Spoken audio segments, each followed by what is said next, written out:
साथियों सब खुला हुआ है और जंगली जानवर इधर हमेशा घूमते रहते हैं। तो जंगल में भजन करने के उद्देश्य से यहाँ पर जंगल में रुके हुए हैं। भगवान जिस स्थिति में रखना चाहे वो उनकी इच्छा के ऊपर है। एसी कूलर मिलेगा या फ्रिज वाला पानी मिलेगा।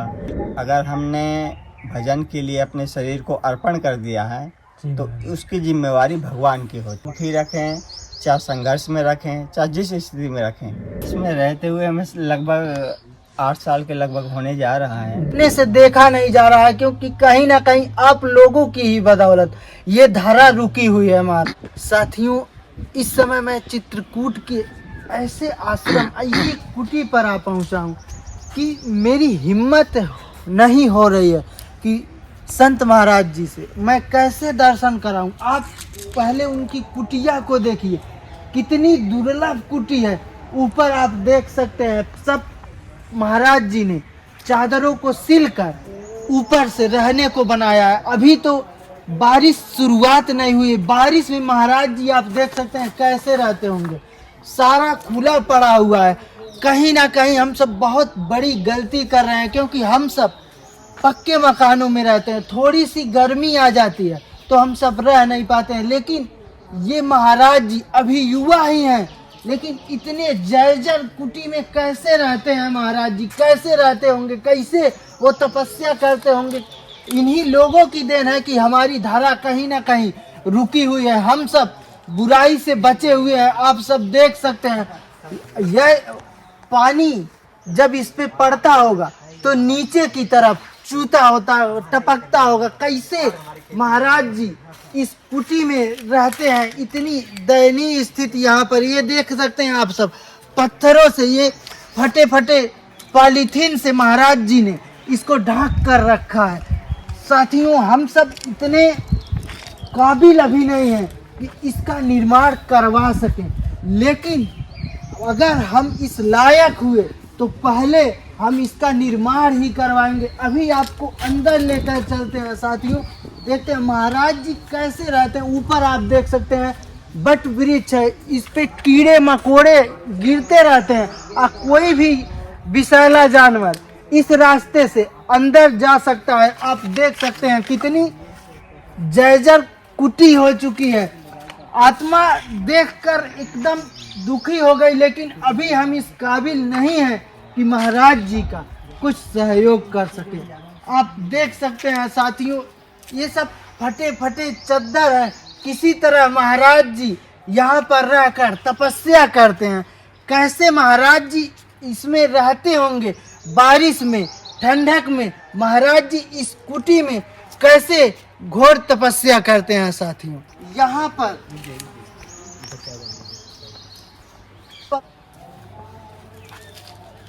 यहाँ पर महाराज जी देख सकते हैं कितने कठिनाई भरे।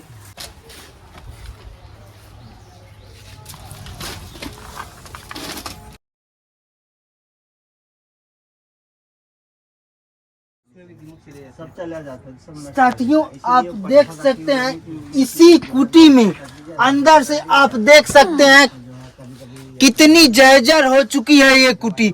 आप देख सकते हैं कभी भी टूटकर गिर सकती है। इधर पूरी तरफ से आप देख सकते हैं महाराज जी ने बताया यहाँ पर महाराज जी की धुनी रहती है। इसमें महाराज जी पत्थर रखे हैं क्योंकि बारिश के समय में पूरी तरफ से दीमक घेर लेते हैं इस स्थान को।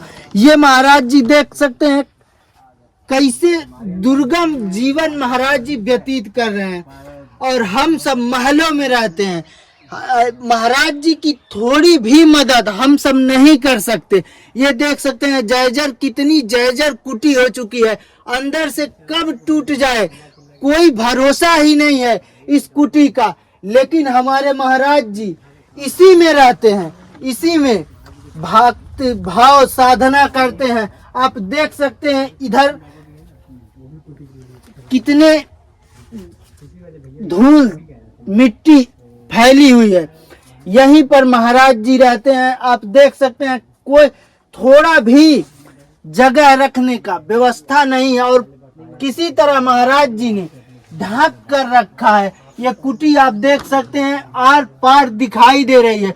अभी तो गर्मी का मौसम है, लेकिन बारिश में महाराज जी कैसे रहते होंगे, इस जर्जर कुटी में रहकर महाराज जी कैसे साधना करते हैं। मेरे को तो सोचकर इतना बड़ा कष्ट हो रहा है, लेकिन महाराज जी इसमें रहते कैसे हैं साथियों। इधर आप देख सकते हैं साथियों, सब खुला हुआ है और जंगली जानवर इधर हमेशा घूमते रहते हैं। आपने देखा कितना दुर्गम स्थान है, जंगली जानवर यहाँ पर कभी भी हमला कर सकते हैं।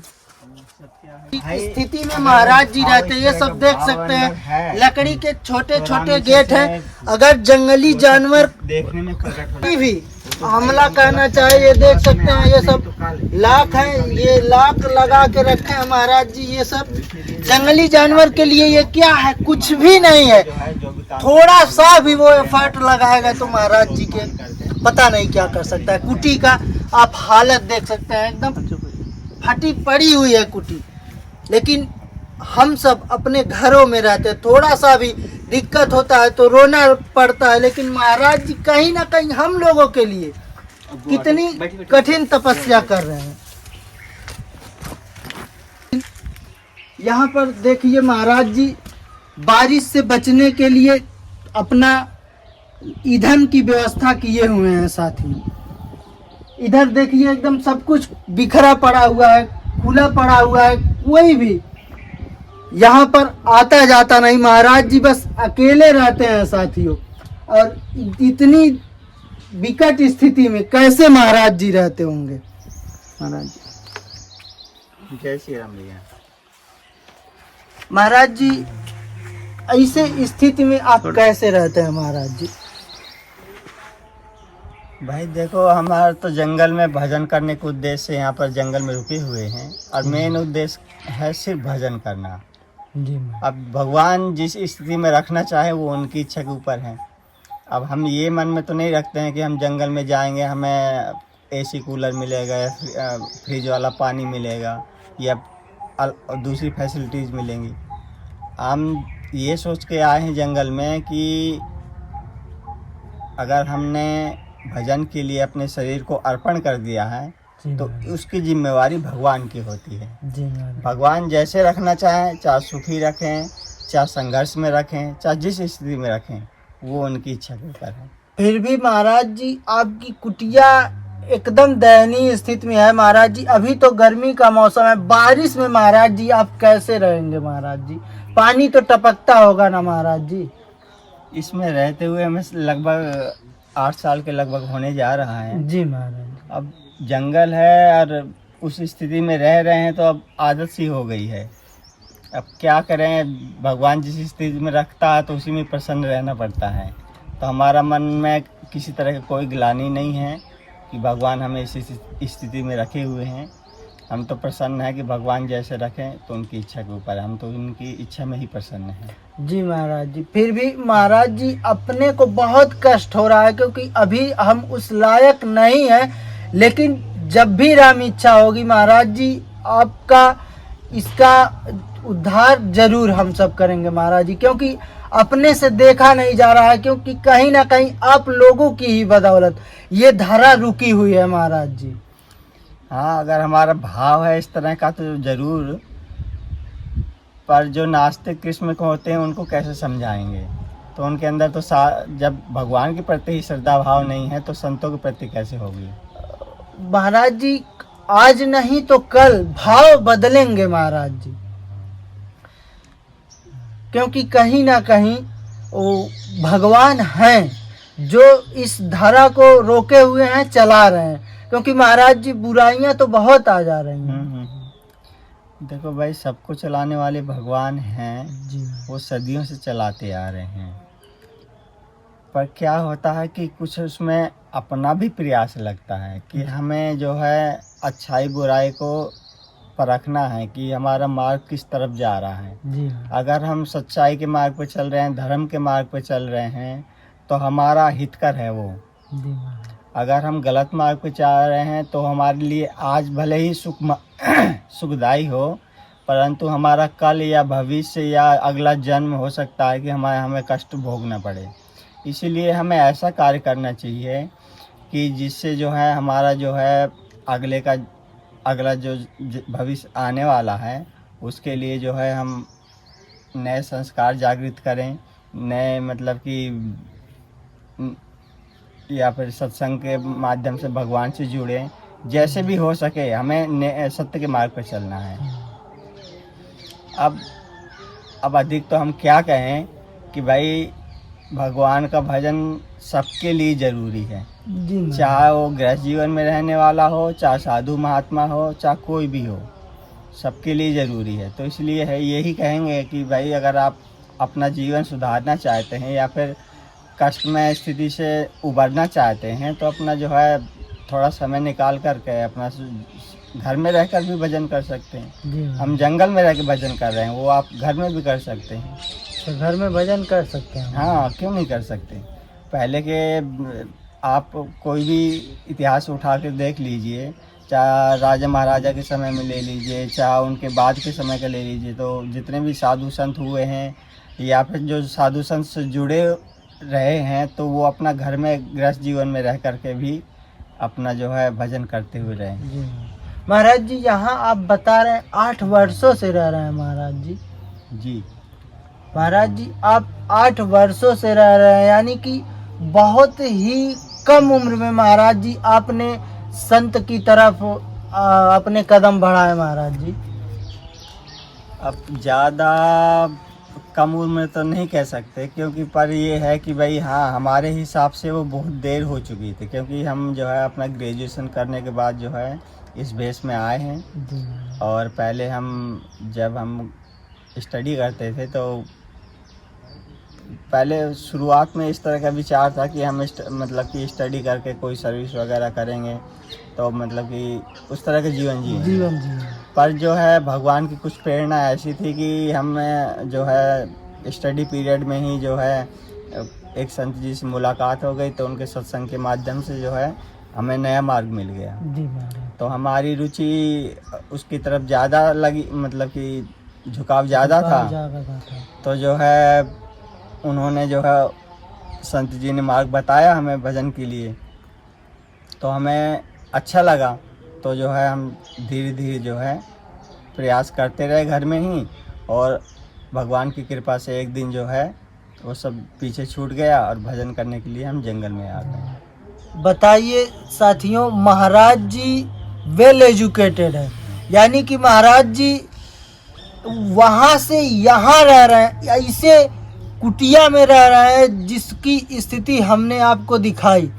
यानी कि महाराज जी कितने बड़े त्यागी हैं, कितने बड़े त्याग कर रहे हैं महाराज जी। त्यागी वागी कुछ नहीं है भाई इस धारा को आगे बढ़ाने के लिए। भाई हर जीव को जो है अपना कल्याण के बारे में सोचने का उसको अधिकार है। जी महाराज। एक हम हो या कोई भी जीव हो, जी क्योंकि हम इंसान होने से पहले हम क्या हैं उस चीज़ को जानना। जी। अगर हम मान के चलो कि खाली हम इस शरीर के बारे में सोचते रहे तो हमें ये मान के चलो कि ज्ञान कुछ भी नहीं हुआ, क्योंकि इस शरीर में ही भगवान है, वही भगवान आपके शरीर में भी है, वही भगवान जो अन्य लोग हैं, अन्य जीव हैं, सबके प्रति वही भाव रखना है। तो ये होता है कि भगवान तो जो पूरे मतलब कि ब्रह्मांड में जो है समान रूप से समाये हुए हैं। तो अब भगवान की इच्छा के ऊपर है, जैसे वो लीला करना चाहें आपके शरीर के माध्यम से या इस शरीर के माध्यम से, तो वो तो स्वतंत्र है ना। जी। तो किसी भी माध्यम में भगवान आ सकते हैं। हाँ, भगवान के रूप अलग अलग हैं, ये नहीं है कि किसी रूप आपको बता करके थोड़ी आएंगे। नहीं। कि किसी भी रूप में प्रकट हो जाएं, या फिर हो सकता है कि आपके ही रूप में सामने आ जाएं, या आप ही भगवान के रूप में आ जाएं बन करके। तो अब हम पहचान थोड़ी ना पाएंगे। जब भगवान अंदर से प्रेरणा हमारे हृदय में प्रेरणा करेंगे तब मतलब कि वो उस रास्ते पर हम चलें। हाँ, उनकी पहचान की जा सकती है भगवान की। भगवान के रूप सब अलग अलग हैं।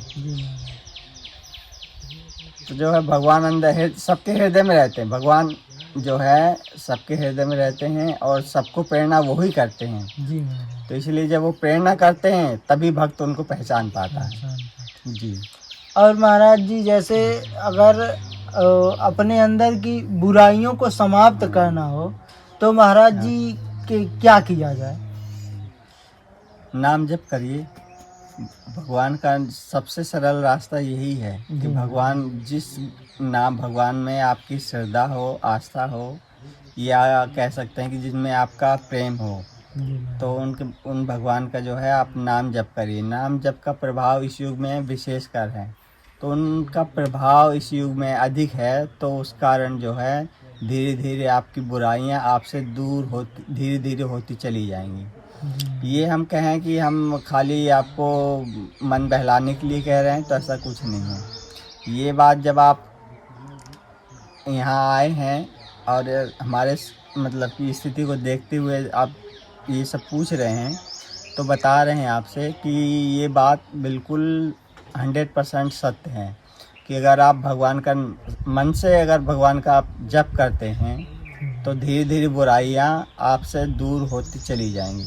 कैसे दूर होती चली जाएंगी कि जैसे कि चलता हुआ बहता हुआ जल है, उसमें आप कोई भी मतलब कि पत्ता कुछ भी छोड़ो तो धीरे धीरे लहरों के माध्यम से जो है वो आपसे वो कितनी दूर चला जाएगा आपको पता भी नहीं चलेगा।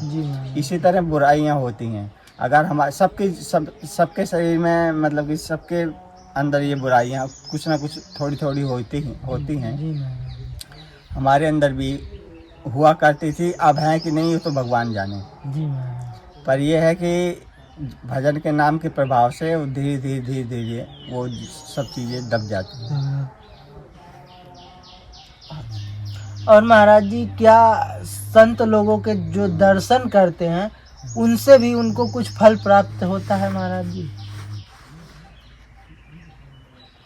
ये सब तो आप ही बता सकते हैं क्योंकि भाई देखो आप सब दर्शन करके जाते हैं, हम तो साधु संतों के साथ में ही रहते हैं। अब जब आप सबकी कोई समस्या होंगी, आप सब समस्या किसी आप जैसे अनेक भगत आते हैं तो कोई ना कोई किसी न किसी आस्था मतलब की समस्या या किसी न किसी मतलब की जिज्ञासा को लेकर के यहाँ आते हैं।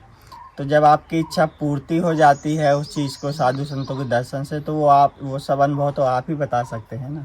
जी मतलब जो भी भगत आते हैं और संत लोगों के दर्शन से उनकी मनोकामनाएं जो होती हैं, इच्छा जो होती है, मन को शांति ही अगर मिलती है उनको, तो वो बता सकते हैं जैसा महाराज जी बता रहे हैं कि उसका क्या फायदा होता है, क्या फल मिलता है कि फल नहीं मिलता है। जी।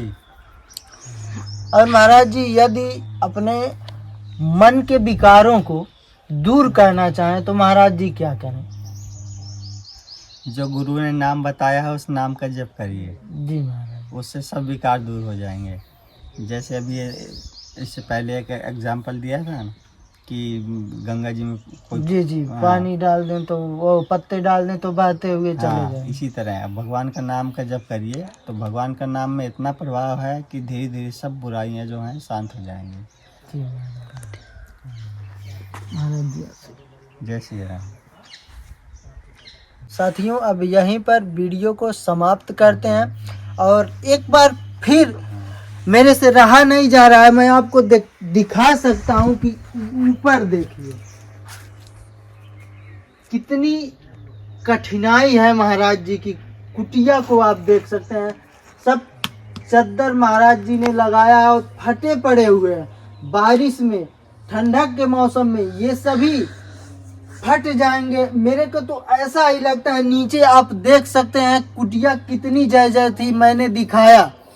साथियों मैं भगवान से यही प्रार्थना करूंगा कि मैं उस काबिल अगर होता हूं तो इस कुटी का जल्द से जल्द निर्माण करवाऊंगा साथियों।